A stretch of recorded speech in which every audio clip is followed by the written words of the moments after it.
এলাকার সাধারণকে আড়ালে রেখে মহল, সবার জন্য মহল না করে কিছু লোকের কাছ থেকে অবৈধভাবে মোটা অঙ্কের টাকা নিয়ে সেই সম্পত্তি ব্যক্তিগত করে নেবার অভিযোগ উঠল এলাকার জমি মাফিয়াদের বিরুদ্ধে। ঘটনাটি ঘটেছে কোচবিহার ২ নং ব্লকের উত্তর টাকাগাছের স্পোর্টিং ক্লাব সংলগ্ন এলাকায়। এই ঘটনার পরেই প্রতিবাদ মিছিলে সামিল হয় গ্রামবাসীরা। শান্ত কি এলাকার লোক তো উত্তেজিত যে আজকে যে কোনো সময় যে কোনো দুর্ঘটনা ঘটতে পারে, কিন্তু এলাকার লোক আমাদের খুবই ভালো, যে কোনো রকম অশান্তিতে ওরা যায়নি।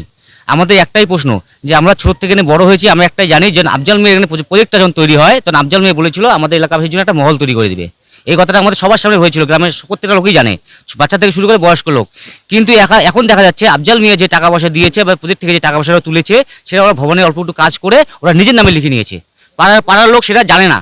এখন পাড়ার লোক আমরা বুঝতে পারছি যে ও নিজের নামে করে নিয়েছে। একজন ছিল ওর মধ্যে ৫-৬ জন মিলে, একজন হচ্ছে রশিদুল, একজন হচ্ছে মাজদুল, মাকড়া এবং আরও অনেকে। ঠিক আছে, এরা নিজের দায়িত্ব নিতে চাচ্ছে, কিন্তু আমরা সেটা এলাকাতে হতে দিব না, কারণ সবাই জানে এটা ভবনটা আমাদের এলাকাবাসীরই। এটাই ঘটনার সূত্রপাত।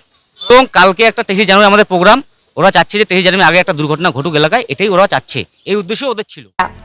জানা যায় ক্লাবের সম্পত্তি ব্যক্তিগত সম্পত্তি করে নেবার পর থেকেই ওই এলাকার সাধারণেরা কোনো সামাজিক কাজ করতে গেলে তাদের সমস্ত কাজেই বাধার সৃষ্টি করে জমি মাফিয়ারা, এমনটাই অভিযোগ।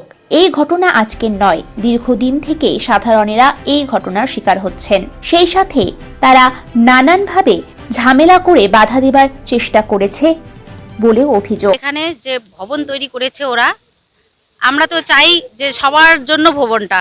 ওরা এখন অনেক টাকা পয়সা লুট করে গ্রামের যে যতগুলো বাড়িঘর হচ্ছে, মানুষ জমিন জায়গা কিনে অনেক বাড়ি তৈরি করতেছে, ওখান থেকে টাকা উঠে লুট করে নিয়ে ওরা পার্সোনাল ভবন তৈরি করেছে। আর আমরা 10-এর ঘর এবং গ্রামের যতগুলো আছি সবাই জানি আমরা যে এখানে আমাদের ভবনটা সবার জন্য তৈরি। ঠিক আছে, এখন আমরা চাই বিচার, যে ভবনটা যাতে সবার জন্য হয় এবং শান্তি বিশৃঙ্খলা না হয়ে শান্তি বজায় রাখার জন্য। আজকের ঘটনা হয়েছে যে এখানে কালকে একটা অনুষ্ঠান করার কথা 23শে জানুয়ারি আমাদের। তো ওরা এই কেচাল নিয়ে, গ্রামের যে এই ক্লাবটা যে আছে, ক্লাবটার কেচাল নিয়ে ওরা অনেক মানে একটা আতঙ্কিত এবং বিশৃঙ্খলা সৃষ্টি করার জন্য ওরা উন্মাদ হয়ে আছে। এদিন 23শে জানুয়ারিকে সামনে রেখে ওই এলাকায় থাকা ক্লাবের সাথে ব্যাপক বাক বিতণ্ডায় জড়িয়ে যায় জমি মাফিয়ারা। তারা মারপিট করার উদ্দেশ্যে ওই এলাকায় জড়ো হয়। ক্লাবের সদস্যরা এবং বাড়ির মহিলাদের সাথে মারপিটের উপক্রম তৈরি হয় বলেও অভিযোগ।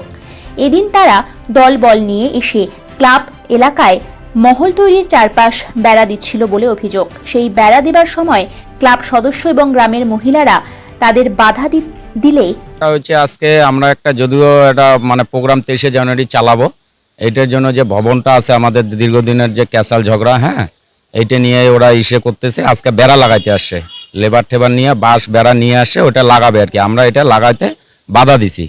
আমার সাথে কিছুক্ষণ আগে ফোনও কথা হয়েছে, যেহেতু আমি ক্লাব সেক্রেটারি, ও বলছে আমাকে, তা আমি বললাম যে ও আমাদের নামে একটা কেস খামারিও করছে আর কি, করতে গিয়ে। তা আমি বলছি যে 31 তারিখ টাইম আছে, 31 তারিখ যাবে, তারপরে 31 তারিখের পর করে দিবি, এটা এর আগে করা যাবে না। হ্যাঁ, এইভাবে বলা হয়েছে। তারপরে ও লোকজন নিয়ে আসে, পরে আমরা সবাই গ্রামের লোক মিলে গেছি, পুলিশও আসছে, পুলিশের সামনে এইসব বলা হয়েছে, কিছু মহিলারা ধস্তাধস্তি করছে, এই তো এতটুকুই। পরে ওরা সব বাইরে গেছে। আমার কাছে ইনফরমেশন ক্লাব সেক্রেটারি আসকার আলী আমাকে ফোন করে যে এখানে প্রশাসনিক লেভেলের লোক আসছে, পুলিশ আসছে, যে আপনি প্রশাসনিক লেভেলের লোক হিসাবে এখানে আসেন। তো আমি খবরটা শোনার পর ওখানে যাই, গিয়ে দেখি দুই পক্ষে উত্তেজিত জনতা। আমি ওদেরকে থামানোর চেষ্টা করি, দুই পক্ষকে রিকোয়েস্ট করি হাত জোর করে যে এলাকা শান্ত রাখেন। প্রশাসনিক লোক আমাকে হেল্প করেছে, কিন্তু এক পক্ষ কোনো রকমই আমার কথায় কর্ণপাত করেনি। তারা এমন উত্তেজিত হয়েছে যে ওখানে একটা বিশাল বড় আজকে একটা দাঙ্গার সৃষ্টি হয়ে গেছিল। এখানে একটু ভালোই হয়েছে। তারপরে আমি ওখান থেকে সবাইকে সরাই টরাই দিয়ে আমি বাড়িতে আসছি।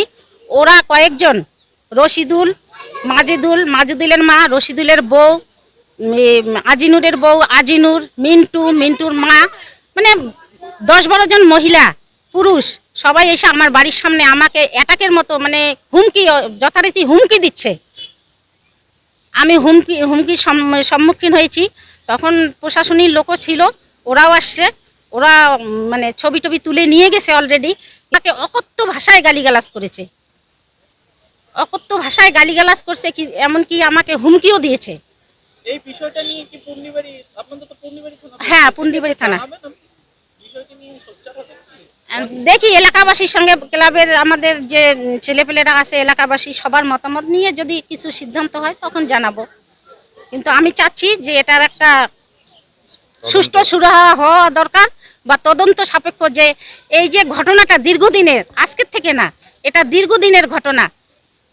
মানে এর আগের যে কমিটি ছিল তারা প্রচুর টাকা পয়সা লেনদেন করছে, সেই জমি মাফিয়া, ওরা প্রত্যেকেই জমি মাফিয়া। তারা এটার উপরেই তারা নির্ভরশীল, এটা নিয়েই তাদের সংসারে যত মানে আমাদের এলাকায় মানে গন্ডগোল, এমনকি তারা জেলও খেটেছে কয়েকবার।